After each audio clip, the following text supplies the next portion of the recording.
Hello, I'm David DeCosmo. Welcome to ECTV Live. I'm joined, as always, by my co-host, Rusty Fender. Rusty, There we welcome. go, brah. Yes, yes. We've been celebrating the Irish last week. We talked all about the Pittston St. Patrick's Parade, which is this coming Saturday.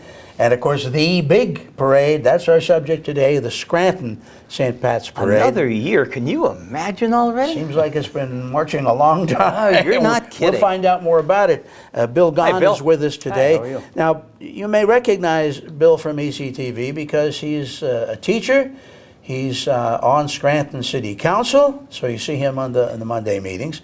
Joins us here today. What do you do in your free time? That's well, I have a 3-year-old and a 2-year-old, so, There's no free and one time. on the way, so there's no... No yeah. bow tie. We're used to hailstone with the, like, what is the deal? You should have, at least in effigy, have done that, Bill. Look, I hope I didn't put a hex in the parade and we have 2 feet of snow, and they'll don't be even excommunicating me out of the He's group. got that. his shamrocks. He's got his lucky Don't shamrocks. say that with Yeah, the yeah, ice storms shamrock. twice a week lately. That's right. Well, Bill, as I said, this is worldly recognized as one of the biggest St. Pat's parades that's being held. Now, when is the date for this year's parade in Scranton? This will be Saturday, March 9th. We'll step off at 11:45 right in front of St. Peter's Cathedral. Before that, the Mass will be held at the Cathedral at 10 a.m. Okay. Then we have a race, the Brian P. Kelly Memorial Race. It's a 2-mile race that starts at the Cultural Center. Which has become a major part of the day. Yeah, huge part of the day. There's a lot of people that get involved with that, and it really gets everybody kind of in the mood to start and celebrate. And we'll just clarify it one more time. People will say if St. Patrick's Day is on a Sunday, why not the day before? And it's never the day before St. Patrick's. It's always the weekend before. The weekend before. None of the parades in our area are on St. Patrick's Day. That's reserved for other things. Right. Right. Down to business, as it were. Yes. Right. Now, one of the reasons I was really happy to see you here, and we normally have Jamie Hailstone in to talk about the parade, and Jamie was tied up with some court action, but he volunteered you, and I was so glad that he did, because I get another perspective on it too, and it's not that Jamie is an old guy, but you're still a lot younger, and here we're talking about a parade that's going on for over 50, what did we say was 57? Yeah, this will be the 1962. 57th parade. 1962 is when it started. So I think it's great. You know, we always have the audience changing. The people that come to the parade, they always bring the youngsters. So the youngsters are indoctrinated to coming to the parade and enjoying the parade. And you notice a trend here that everyone who gets in like hailstone is a younger person and they stay a lifetime. Notice that? That's right. Well, and I guess most of the committee is made up of guys and women, I'm sure too, who have been involved for a long time. Yeah, we have a wide range. We have younger guys, older guys in there. We have one that comes to mind, Buddy Cosgrove, has been in the parade since 1962, since its inception. Wow, how about that? You know, the reason why I got involved is because of our rich heritage here. You know, our Irish heritage. We were just talking the other day, in 1900, we had 102,000 people in the city of Scranton. A quarter of that was of Irish heritage. And that's not even counting, you know, the rest of the county, Manuka. And a lot has to do with the jobs. All Right. the police and all the railroads. Right, right. Absolutely. So we traced my family back to County Mayo, Ballina, and former Mayor Jim Connors actually deemed Ballina our sister city in Scranton. Yes, that's right. So just the tradition, the history, the heritage, you know, we really enjoy celebrating that. Well, it is probably the two gigantic attractions here in Scranton. There are attractions all the time, including the First Friday activities and things like that. We don't want to ignore those. But the two biggest, I think, La would Festa. be La Festa Italiana, Absolutely. and probably the biggest would be the St. Pat's Parade. The only difference between those two is that yours is more of a one-day event, Right. whereas La Festa is spread over A holiday yet, the holiday yes. weekend. And I don't know, has there ever been any thought given to the possibility of expanding this in terms of days, like other activities beyond the parade? I don't know. I think one day is enough, to be honest with you. I mean, we have over 12,000 participants in the parade. I think the planning would even triple what you plan now. You're working on next year's after this parade. Oh, it's probably. a year-long. That's what I mean. It's a year-long process. I mean, there's 12,000 people in the parade. in the parade? Yep.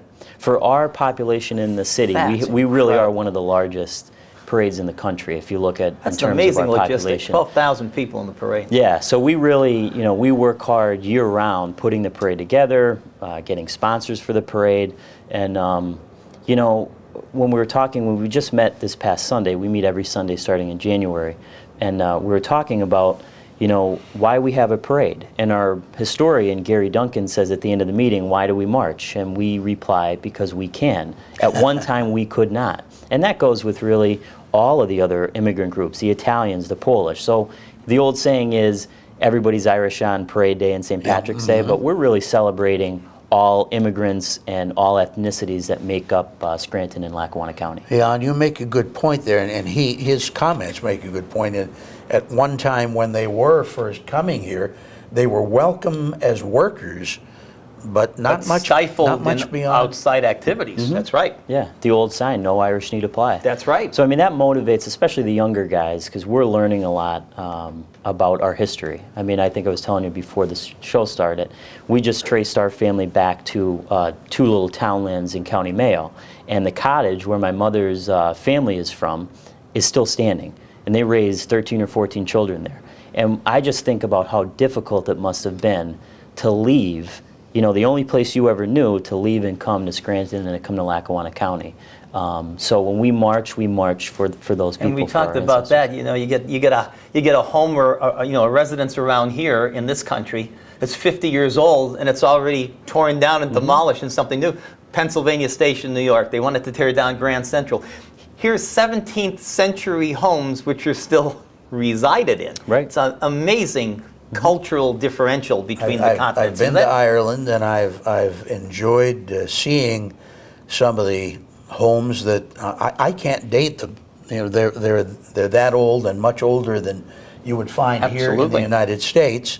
Well kept, well cared for, and yet, as you say, there was a time when they kind of had to leave to come here, and as you said, this is where the jobs were available at that time. Right. And the first wave of really Irish immigration was after the Great Famine in the 40s and in the 50s, and then again in 1880 and 1890, and you had millions of Irish immigrants coming. And that's really our heritage in Scranton and Lackawanna County is of the immigrant experience. I mean, if it was not for the immigrant and the Irish, Italians, Polish, German, we would not be here. I mean, they literally built this community from the ground up, whether it was in the coal mines, in the steel industry. So we have such a rich heritage, and for us to be able to march and celebrate that is really something special.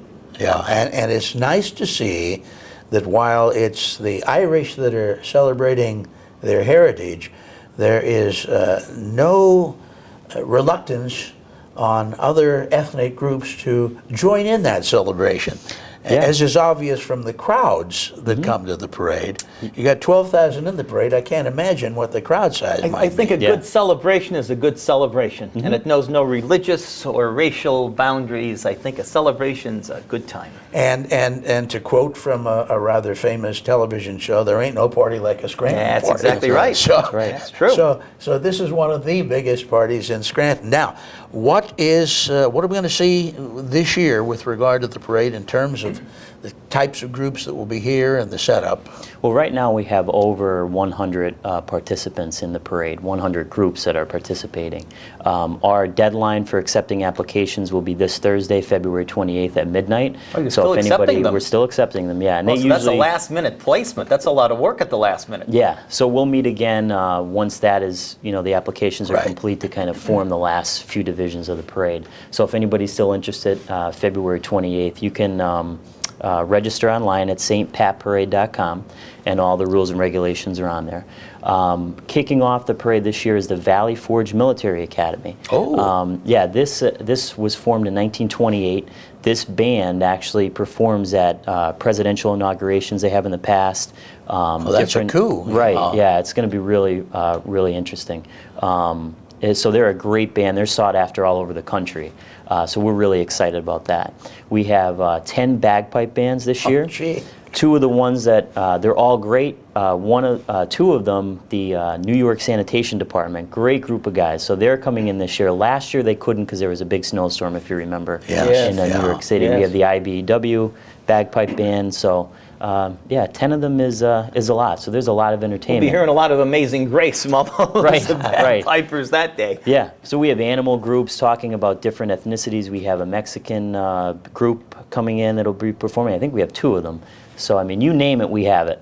Yeah, and they're coming from all over. All over the place, all over. And the great thing about this parade is, I mean, I have friends who have moved away, California, West Coast, New York City, Boston.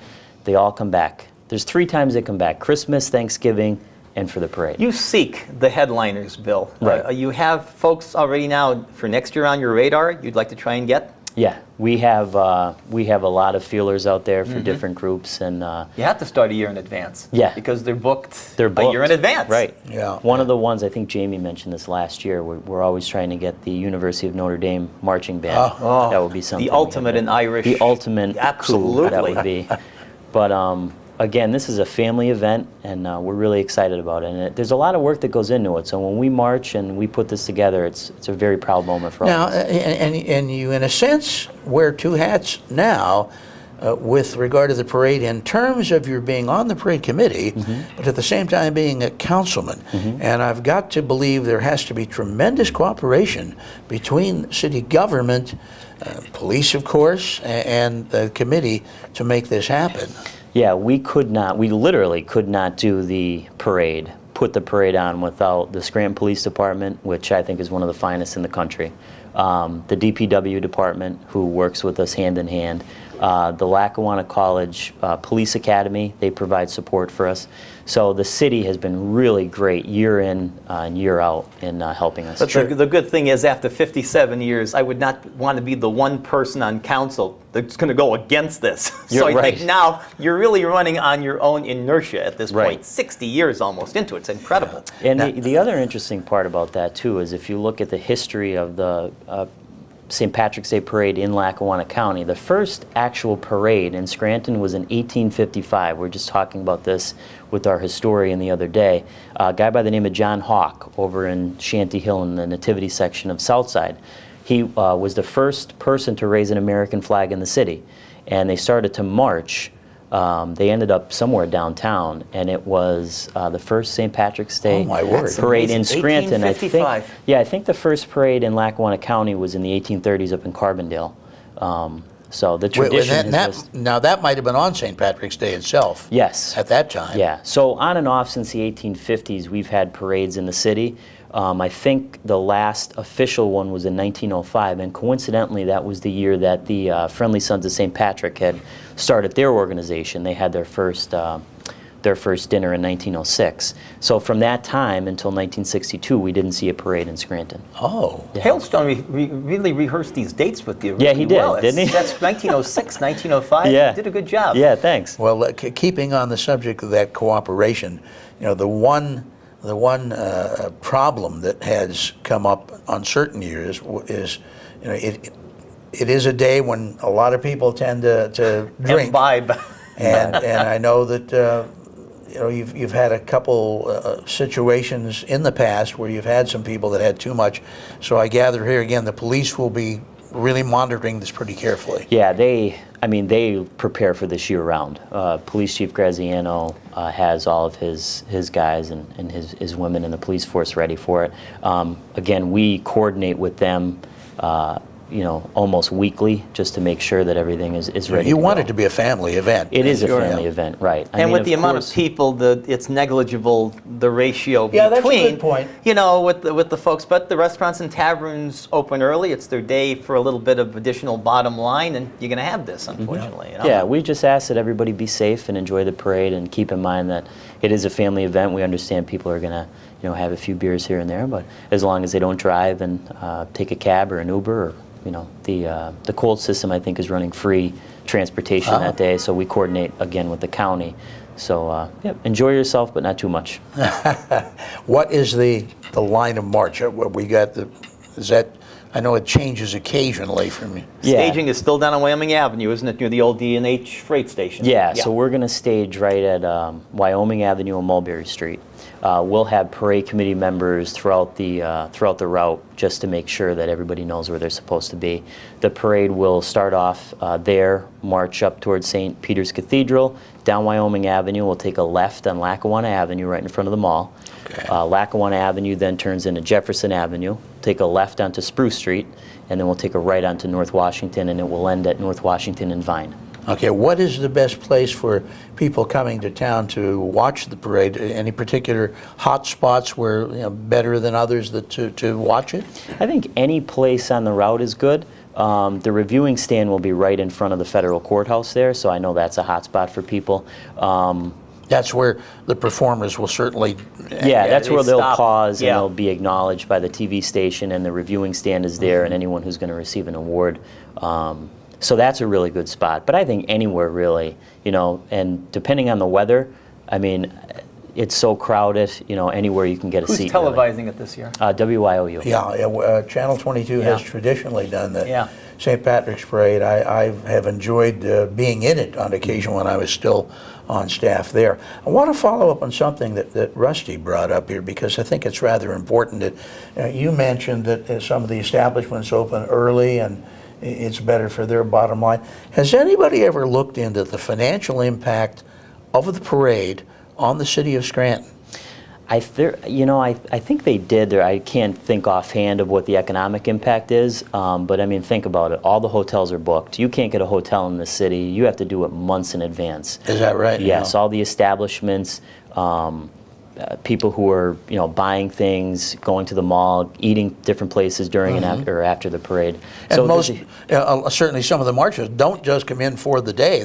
They have to be in for at least a day or two. Oh yeah, I mean, I think last year, usually we have people coming in from Ireland, from County Mayo, the Ballina Sister City Committee. There's a committee set up. It's so tough they'll to stay. gauge too, because you're at the you're at the mercy of the local businesses to reveal their data as well. If this Yeah. weekend is bigger than the It's other got to be 51 weeks, tremendous, though. it's got to be tremendous. And not just here, but I mean within like 25 miles or so. It's a radius deal. Yeah, I mean, I've talked to establishment owners. That's their day. I mean, that's where they make most of their profit. So they're thrilled with the. Well, with the and parade. that's why when I say impact on the community, I don't mean the city of Scranton per se, although probably the biggest single impact might be Is in the exactly. city. But Regional. There's regional impact. Oh yeah, and on our committee, I mean, we are the Lackawanna County St. Patrick's Day Parade Committee, so we have people on the committee from Archibald to Scranton to Carbondale to everywhere in between. Yeah, and as we discussed with your counterpart from the Pittston Parade, it's so nice to have the cities coordinate, where when Pittston decided to have a parade, they didn't decide to put it up against the Scranton Sure Parade. is. That's nice. That's good Although camaraderie. you are bucking different cities here and there that are after some of these groups Oh yeah, definitely. that you want. So you've probably got to do some booking well in advance too. Yeah, that's one of the big jobs of the committee, to try to get these different bagpipe groups but they've been with us for years and years, so they come back. And the good thing is 57 years under your belt. You got a little bit of clout on this deal. Oh, we have a huge, yeah. Absolutely. We have a reputation as I like to think one of the best, not only in the state but in the country, really. Yeah, this is probably a 2-hour line of march, maybe more. It's about 3.5 hours. We 3.5 try to hours? keep it Wow. under 4. That's enormous. It is enormous. I mean, you have over 12,000 people. And it's been cut participating. down a little bit. It used to be 4.5 hours. Yeah. And they cut it down a couple of years ago. So I mean, we will have probably between 8 and 10 divisions. If you look back in the early 1900s, I mean, they had 22 divisions marching through the streets. amazing. Different. Who sets that up? Because if I'm coming in with a band, I probably say, gee, I want to be first in this division, or... Well, that's a great question, and you have to make that fair. So Oh, we do. The logistics Yeah, how come do in you and do it? rotating everybody. Well, I can't release all the secrets. It's like one of those old recipes, your grandma's. No, but we try to rotate every year. So, for example, if Abington Heights is the first marching band this year, next year we'll move somebody else up to the front. So Okay. we do that pretty much with all the groups. Yeah. Yeah. Well, it's It keeps it fair, and it keeps people from complaining that, well, Right. these people were first 2 years in a row. What's the story? Right. Yeah. and it's amazing behind the scenes, because again, I was in the parade on a number of occasions, and I'll I drove up in a convertible representing WYOU Sure. and some other people from the station, and we had a particular place to meet. And you've got volunteers along the line that say, okay, well, you're such and such, you're going to go over there and start there. And then you sit and you say, well, gee, we haven't started yet. We've been here for a while. But actually, the parade has started. An hour ago it started. Yeah, and that's one of the really the main goals of the committee members who are working that day during the parade, is to keep it moving, because it's such a big a big line of march. We just want to keep it moving and keep everybody It'd be going through. fun to look back with the technology. Back in the 60s when they started, there was no radio communications. You started and everybody followed the leader. Now you have to pause, you're in radio contact. Okay, now start the next division, and we're going to pause. It's the technology has probably made this even, more lucid in the way things are planned. Yeah. It's But with unbelievable. something this large, even in the staging area, you've, especially if you're like at the end of one division and the beginning of another, they're still close together while they're staging. Absolutely. And you're saying, when do I go? And you do have the people. I gather they're all volunteers. All volunteers, yes. And how many? We have on the parade committee well over 100 members at this point. Yeah. And I would assume they pretty much all have to be active members. Oh, they have to be active. Yeah, we have. You have to pay your dues, and they have to be active. Yeah. And they Because- enjoy it too, because like I said earlier, we have a parade historian. So every week, for those newer people, they learn a little bit more about the history of not only the parade, but the history of the Irish immigrant in the city and in the county. So it's really a very personal thing to all the people that they're helping put this together. Then, not just a task that we have to do. No, it's very personal. Like I said earlier, why do we march? We march because we can, and at one time we could not. And again, it goes back to the immigrant experience, not only for the Irish, but for all immigrants of Lackawanna County. So it's a pretty special thing. It's a family event, and we invite everybody to come down and just to enjoy it. And you are at the stage, I know we asked Jamie about this, but it's important for people that that don't remember what all that we talked about last year. You are now at the stage where a lot of potential participants, although you're seeking out big name organizations, you still got a lot of people coming to you rather than you having to go out to everybody. Oh, there's no doubt about it. I mean, when we open up the registration, the applications start piling. And when did it start open? In the beginning or middle of January, it starts opening up. So, and then we close it yeah. out February 28th, which is this Thursday at That's midnight. that's not a lot of time. Yeah. I would have thought it would have been, since like Labor Day of last year. That's a lot to get done in a couple of months. Yeah. We have a great group of individuals who really put a lot of time and a lot of effort into to stage everything and to make sure it's Well, done they the have to right be way. proud to work on something 57 years in the running, too. If it's a couple of years and it doesn't pan out, you say, well, we tried. But 57 years, no one wants to drop the ball on this deal. Yeah, and a lot of times on the committee, we have people whose fathers and grandfathers and great-grandfathers in Sure. some cases have been involved since It's a the family inception tradition. in 1962. Right, so it is a family tradition. And like I said, its members are from Scranton to Carbondale to Archibald and all the way up and down Lackawanna County. Yeah, again, 12,000 marchers in the parade. Ever done a crowd count? Depending on the weather, I mean, it's tens of thousands of people. I know the police chief usually, they have an estimate of what the crowd is, but depending on the weather, we could have a lot of people. Well, it's the only problem with all the parades scheduled in March. of You're course, is right. that you do kind of flip the coin. It on goes weather. from 60 degrees to a blizzard. That's the Yeah, right. range Yeah. in March, as we all know. Yeah, and as you said, even last year, you had some folks from New York that were not able to Because of the make it snowstorm. because Yeah. of the snowstorm and the duties they had back in NYC. That's right. So our president this year is Tim Lenedy, so it's on him to make sure that the weather is good. So if it's not, we blame him. He's from Manuka, so we'll. The best way kicked to out. handle that. That's how we do it every year. Yeah, it's on- Professional scapegoat it's is on the part of president. the title of the, We'll no use, doubt. Yeah, we'll That's use Tim Lenedy That's as a the good deal. scapegoat. It's up to the president. What does it cost to put on a parade like this? A lot. Yeah, it costs a lot. We have different sponsors who we really appreciate year in and year out. But yeah, it costs a lot of sweat, a lot of A lot of tears. But I mean, a lot of dollars as well. Yeah, a lot of a dollars. lot of dollars. Oh yeah, we do. We have different fundraisers throughout the year to help us out. And again, the sponsors have been really, Yeah. really And outstanding. the bands charge, of course. Right. Yeah. A lot of folks don't know that. Right. This is not it's a volunteer if you're working this end of the parade. The bands have a fee. Yeah, Yeah. the big band. That's right, the big, about not the high school bands, no. right. We no. actually pay the high Right. school. We'll pay the high Yeah. school bands. That's one of the things I want to mention. We have a great participation by the local high school bands. We'll have probably 7 or 8 this year, which is around the normal amount of participation. But they just do a great job. And then you have all their families coming down to watch the different marchers and people playing the instruments. So it's pretty special. Yeah. Although there is a cost to putting on the parade, and of course, thankfully, sponsors help with that, we should point out it doesn't cost a dime to come to watch it. Nope, totally free. Totally free. So this is, again, as Bill said, a very family-oriented activity, a great way to spend the day, and hopefully the weather cooperates. But if it's a little on the chilly side, you put on the coat and pick a nice spot, bring your folding chair and come and enjoy the whole thing. Yeah, and the police usually shut downtown around 9:30 in the morning. So if you are planning on coming, try to get here before 9:30. If you're coming to park in the garages, obviously they will let you know where to go. And The lines aren't done yet. no, Gene Reed from the Yeah. DPW, he should be the doing it green this light. week. They're Yeah, not done yet, so he's they'll be he's a on their staple. way. Every year. Sure. You'll see his picture in Bill, the paper. anybody that's interested in before that deadline for applying to be in it, or wants information about the parade, where can they turn? www.stpatparade.com, STPARADE.com. Okay, Bill Gahn, thank you so much for Break joining a leg, us. Bill. Thank you. And Appreciate have it.